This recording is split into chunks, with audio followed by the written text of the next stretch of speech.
श्री गोपाल गौशाला सेवा समिति के अध्यक्ष रामनिवास रिवाड़, कोषाध्यक्ष गोपाल शर्मा और सचिव बजरंग सिंह शेखावत ने गांव की जनता के साथ न्यूज 21 की टीम से खास बातचीत की।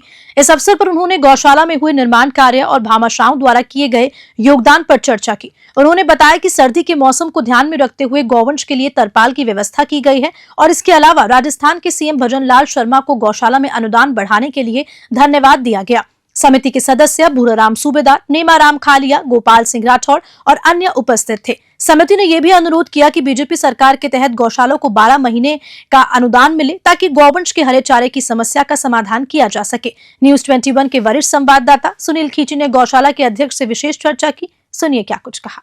नमस्कार, आप देख रहे हैं न्यूज 21 और मैं आपके साथ सुनील खींची। दोस्तों, लगातार नागौर जिले की समस्त गौशालाएं हैं उसका भ्रमण हो रहा है और कहीं न कहीं मांग भी हो रही है और कहीं न कहीं मुद्दे भी उठ रहे हैं। आज हम श्री गोपाल गौशाला समिति सूपका के अंदर पहुंचे हुए थे, तो इनकी जो श्री गोपाल गौशाला समिति सेवा समिति के जो अध्यक्ष, कोषाध्यक्ष, सचिव है, जो पूरी कार्यकारिणी टीम है वो हमारे साथ जुड़ी हुई है।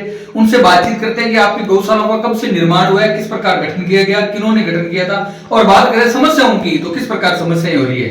तो हमारे साथ जुड़े हैं गोपाल जी। सर, पहले तो हमारे चैनल के अंदर न्यूज 21 में सुनील खींची की तरफ से आपको बहुत बधाई, शुभकामनाएं। सर, आपके भी न्यूज 21 चैनल को बहुत बहुत बधाई। Thank you. और थैंक यू। आप जो ये मुद्दे उठा रहे हैं गौशाला के, बहुत सराहनीय कार्य कर रहे हैं। इससे गौशालाओं को बहुत प्रॉफिट होगा।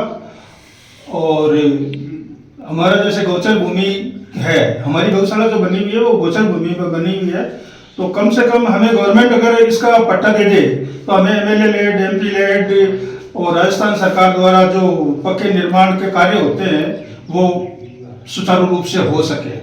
सर, बातचीत करते हैं कि हमने काफी गौशालाओं को भ्रमण किया है जी। विशेष तौर से बातचीत करते हैं कि जैसे गौशालाओं का जो पट्टा निर्माण किया, आप बहुत गौर कर रहे हो जी। तो इसके ऊपर काफी जो कार्यकारिणी टीम है वो चिंतित है। और भी मुद्दे जैसे एमएलए, एमपी कोटे से भी आपको फंड नहीं मिल पाता है, सरकार की योजनाएं हैं तो उनसे भी वंचित रह जाते हो। पशुपालन विभाग है, उससे जो पैसा है पक्के निर्माण के लिए मिलता है, अगर हमारे पास में गोचर भूमि का गौशाला का अगर पट्टा नहीं है तो वो भी हमें पैसे नहीं देते हैं, सिर्फ अनुदान ही देते हैं चारे का ही। कितने गौवंश है आपके पास, छोटे बड़े, विकलांग, अंधे, और कितना सरकारी अनुदान आ रहा है? हमारे पास 250 गौवंश हैं और अनुदान करीब हमारे पास में 24-25 लाख रुपए सालाना आ रहा है। तो निजी है गौशालाओं में किस प्रकार है, गोबर वगैरह, दूध, छाछ वगैरह? वो तो सर अभी हमारे पास कोई व्यवस्था नहीं है दूध वगैरह की, तो और गोबर जो है वो गवाले इकट्ठे करते हैं और उसको हम समय समय पर गांव में बोली लगा करके और बेच देते हैं।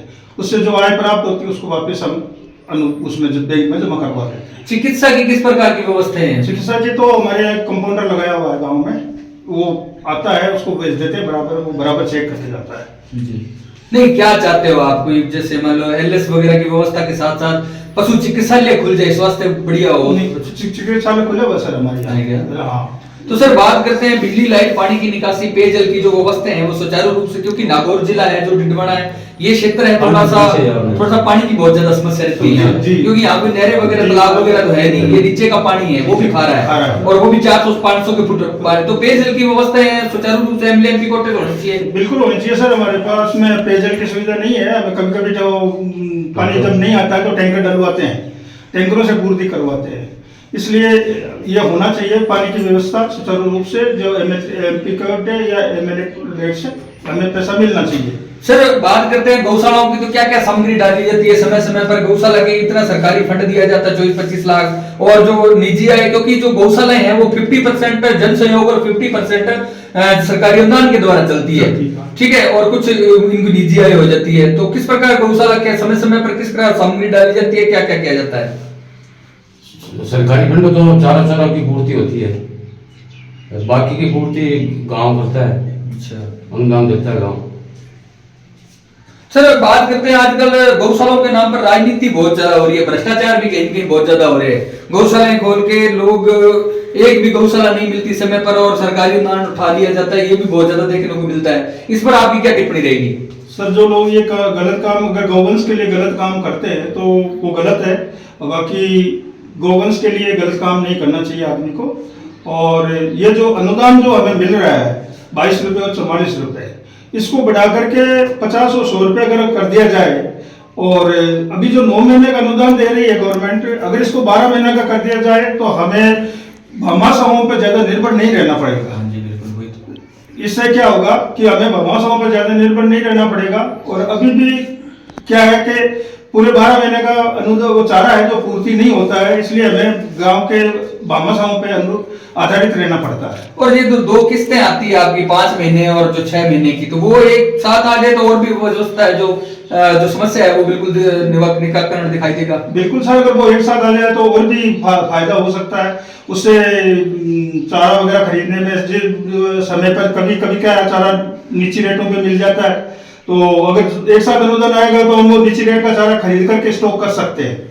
सिर्फ बात करते हैं आपकी कार्यकारिणी जो टीम है पूरी, उनके सदस्य कितने हैं, किस प्रकार उनके नाम की श्रेणी है, और भामाशाह लोग कितना सपोर्ट करते हैं, और हर वर्ग के लोग जैसे किसान वर्ग है, मजदूर वर्ग है, या जो भी व्यापारी वर्ग है जैसे सर्विसमैन वर्ग है, कितना सपोर्ट करते हैं? सर हमारे गौशाला में कोषाध्यक्ष, सचिव, अध्यक्ष 3 तो ये हैं और 15 सदस्य हैं। टोटल 15 सदस्यों की कार्यकारिणी है। वो पूरा गांव पूरी देख रेख करते हैं, समय समय पर गौशाला में आते हैं। और भामाशाह गांव में हैं और बाहर के भी हैं। जो ये चारा टीन शेड निर्माण किया था, ये पूरा उन्हीं का किया हुआ है। ये टीन शेड निर्माण जितना भी है पूरा उन्हीं का किया हुआ है। वही ऑफिस और जो गौवालों के रहने के लिए जो मकान बनाए हुए हैं वो भी भामाशाहों द्वारा निर्मित है। और किन मुद्दों को लेकर चिंतित हो गए, अगर मीडिया के माध्यम से बोलने का मौका मिले तो ये मुद्दे हैं वो प्लेटफॉर्म पर रखना चाहेंगे? हमें सर एक तो जो पानी का है ना वो होना चाहिए, पानी की व्यवस्था कम है।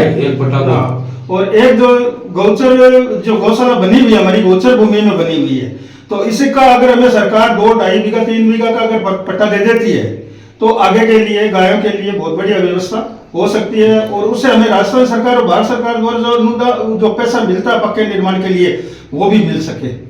अभी हमें जो 5 बीघा तो होनी चाहिए, अभी हमें पक्के निर्माण का पैसा नहीं दे रही है पशुपालन विभाग। वो कह रहे पट्टा लाओगे तो आपको हम पक्के निर्माण का पैसा दे देंगे।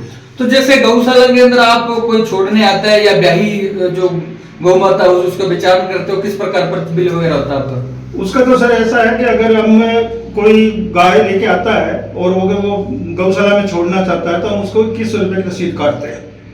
और जो कोई गाय ब्याने वाली है और अच्छी गाय है तो हम उसके हिसाब से पैसा दे करके 4,000, 5,000, 8,000 जो भी उस गाय के हिसाब से जो पैसा बनता है उस पैसे की रसीद काट करके गाय देते हैं। एक सिर्फ बात करते हैं कि गौशाला आत्मनिर्भर हो, क्योंकि अगर सरकारी अनुदान नहीं मिले और जो जन सहयोग नहीं हो तो गौशाला चलना इम्पॉसिबल है।